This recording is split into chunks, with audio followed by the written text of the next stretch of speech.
So I try not to talk about Star Wars super often on the channel for a bunch of reasons, despite the fact that Star Wars as a whole and as a franchise is one of my favorite things, one of the oldest things in my life. Like the original trilogy, easily the most rewatched group of films in my entire life. Like as a child growing up, Star Wars, Empire Strikes Back, Return of the Jedi were on play repeatedly. I had all three of them on VHS. I had Phantom Menace and I had Attack of the Clones on VHS as well. And I would watch them too. But it was the original trilogy that really drew me in and constantly made me love Star Wars and love everything about it. And I like the prequel trilogy too. I mean, Phantom Menace, Attack of the Clones, Revenge of the Sith were these three films that were also heavily rewatched for me as a child. Like Anakin Skywalker, Obi-Wan Kenobi, Mustafar, all that stuff, the Duel of the Fates with Maul and Qui-Gon in Phantom Menace, all some of my most, I guess, cherished movie memories of seeing these things for the first time and being like, this is crazy. This is so cool. I love this. But I guess a reason why I don't like to talk about Star Wars super often at the channel is because I know the fandom can be a little scary in terms of how they approach new shows and how they approach movies, especially since like Last Jedi came out. It feels like it's a flip of a coin whether something Star Wars is going to be loved or something Star Wars is going to be hated. And I guess for a bit of backstory on how I feel about things from, Force Awakens onwards, I really like Force Awakens. I'm not crazy about Last Jedi, but I think it's a really well made film. I'm just not. I always get a little bored during Last Jedi. Rise of Skywalker, I think, is super messy. Some stuff in it works, a lot of it doesn't. For the shows, I really like most of The Mandalorian. I was not crazy about season 3 of Mandalorian, but seasons 1 and 2, I was in love with when they were coming out. Book of Boba Fett, not crazy about. Ahsoka, I thought was really good. Obi-Wan Kenobi, I was extremely disappointed in. I thought Obi-Wan Kenobi was kind of a mess and an underwhelming show in a lot of ways. Then, like, Rebels, I love. Clone Wars, I love. Bad Batch, I actually thought was really good.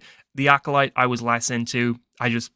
Similar to like Last Jedi, I found Acolyte quite boring. Skeleton Crew, I was really into. But Andor is, I mean, I would say Andor is one of my favorite shows of all time already, easily. I'm in love with that show in every way. And I rewatched season 1 just before season 2 came out. And season 2 is releasing at the moment. They're releasing 3 episodes every week up until they get to episode 12, which is the final episode.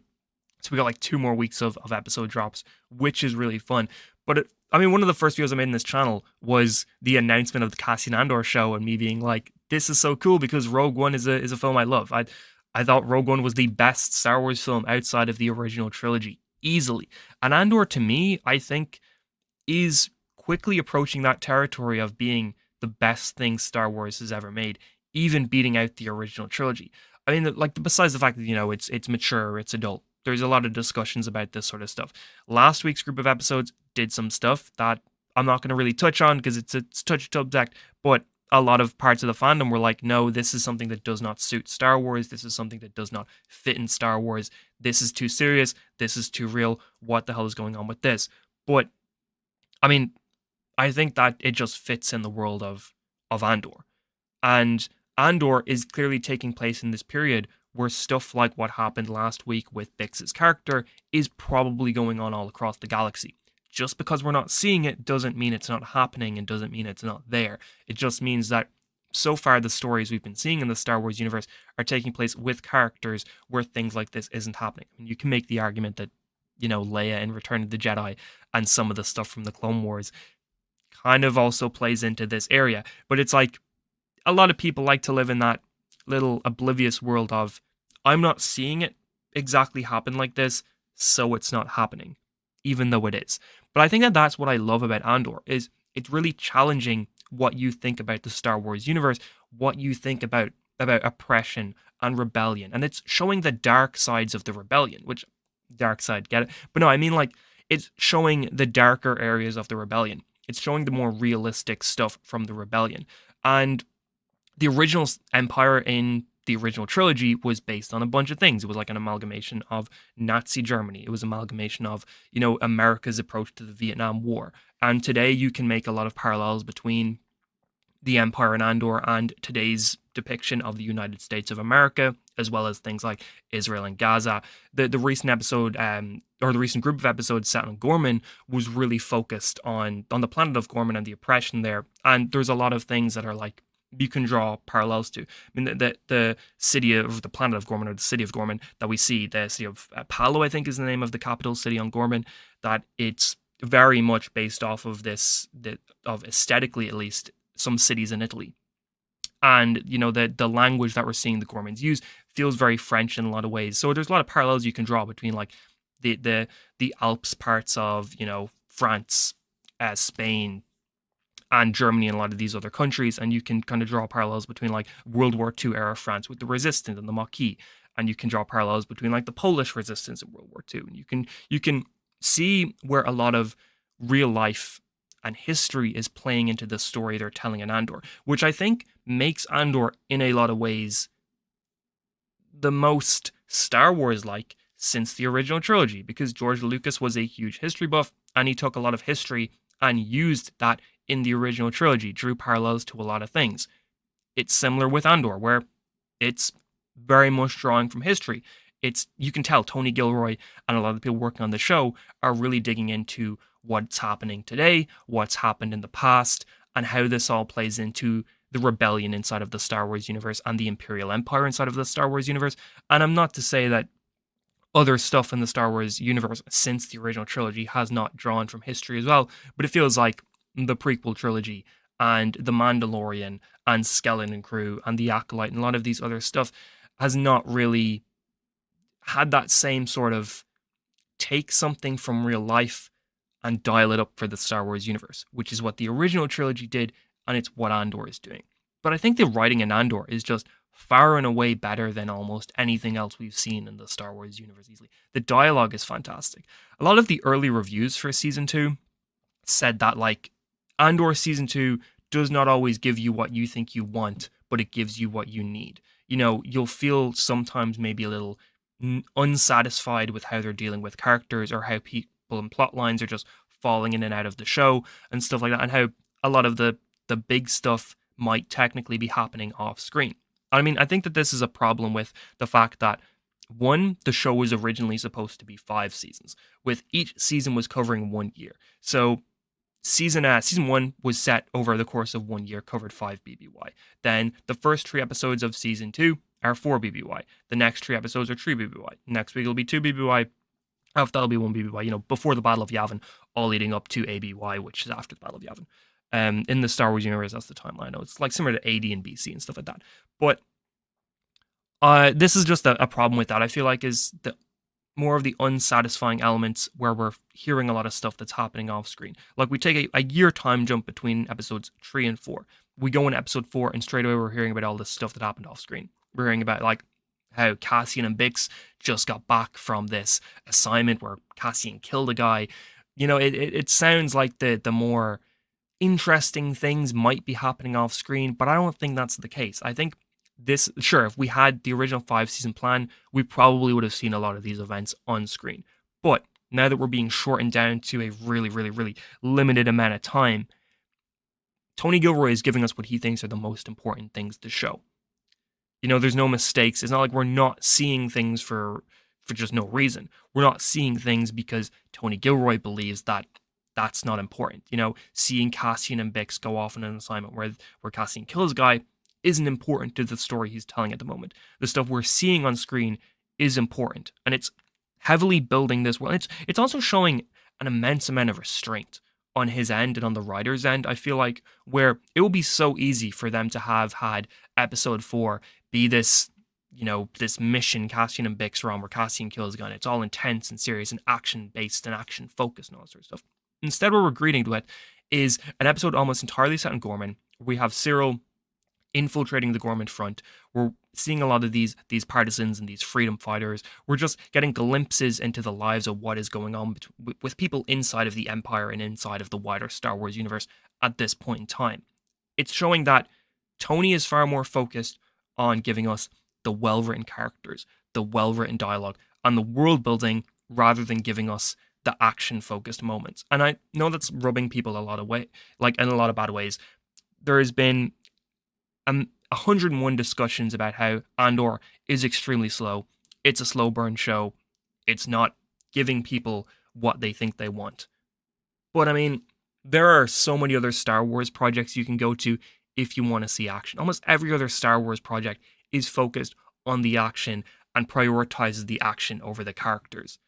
That's not what Andor is. Andor is that one project that is focusing on the characters and is focusing on writing things really well and showing the darkness that is filling the Star Wars universe at this moment. Where there's a moment in episode 4 where we see Luthen for the first time in the year time jump, and as soon as we see Luthen, there's something different to him. It's not like he's a different character, but you can tell he's getting more shaken, he's getting more paranoid, he's getting more freaked about everything. There's just, as soon as you see him, it almost looks like he's got bruises on his face, but he doesn't. This is a lighting. But it's there to put off this aura and this air of like Luthen is really in the fight now. He's getting worried about how everything's going on. He says that there is things just happening all across the galaxy.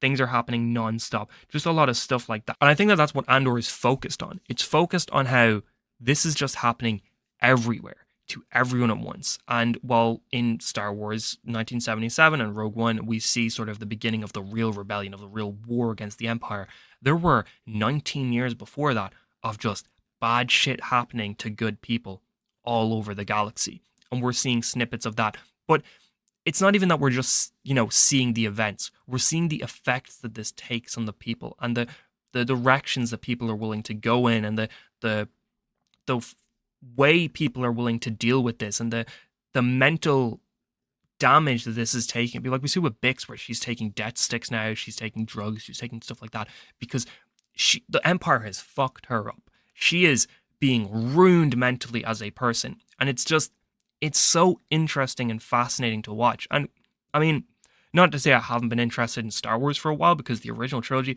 I got to see Star Wars for the first time on a cinema screen last year. In September last year, my local cinema released all of the trilogy, and I only got to see Star Wars 1977 as when I had time to see. But I was seeing that on the big screen. I was like, this is easily one of the greatest films of all time. It just holds up. It's from 1977, and I'm watching this on a big screen, and it's like I'm watching it for the first time, despite the fact that I have seen it 101 times before. The trench run from 1977 Star Wars is probably my favorite movie scene of all time. I think it's spectacular, it's intense, it works everywhere, and it's action focused. But I don't want to say I have not been interested in Star Wars the last few years, but I do think the Disney era of Star Wars has not grabbed onto me the way that, the original trilogy and the prequel trilogy sort of had a stranglehold on me as a child, where these were the things that I was just in love with. But I mean, the thing with that is, Star Wars is predominantly a franchise aimed at children. I'm not a child anymore, so the new stuff being aimed more at sort of younger children. Children are going to grow up being in love with the characters of Rey, Finn, Poe, a lot of the characters from the sequel trilogy. Same way that I grew up in love with like Anakin, Obi-Wan, Padme, a lot of the prequel trilogy characters.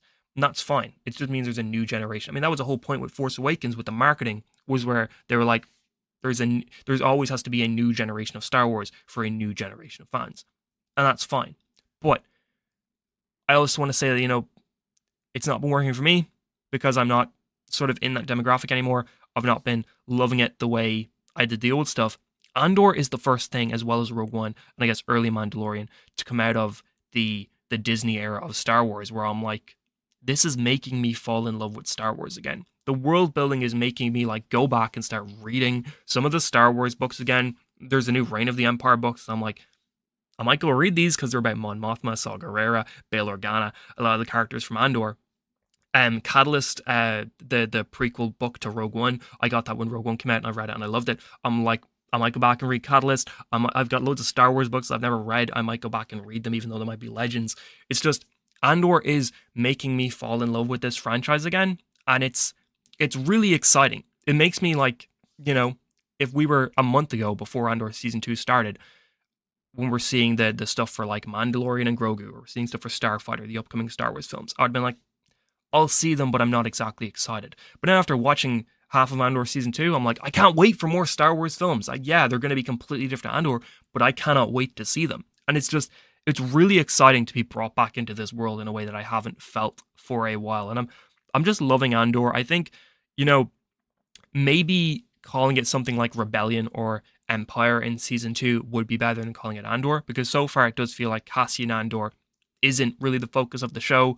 It's more about the effects of the rebellion, the beginnings of a lot of these things, and what causes the real sparks of rebellion, and seeing the tyranny of the Empire galaxy wide than it is about Cassian Andor. I mean, in episodes 1 through 3, he was off on Yavin 4 dealing with the Maya Pay Brigade, and well, that sure had its own things where it was like Cassian was seeing how there needs to be a leadership for the rebellion, and he's seeing how a lot of these solo rebellion factions aren't really being smart or being good. That was important. But it does feel like so far Cassian has kind of been removed from a lot of the wider things going on. Whereas, like the Luthen, the Clea, the Mon Mothma stuff, the Perrin stuff, the Senate stuff, all this other stuff feels like it's far more focused on like building a rebellion, and it's far more of the focus of the show this season than seeing what Cassian and Bix are up to is.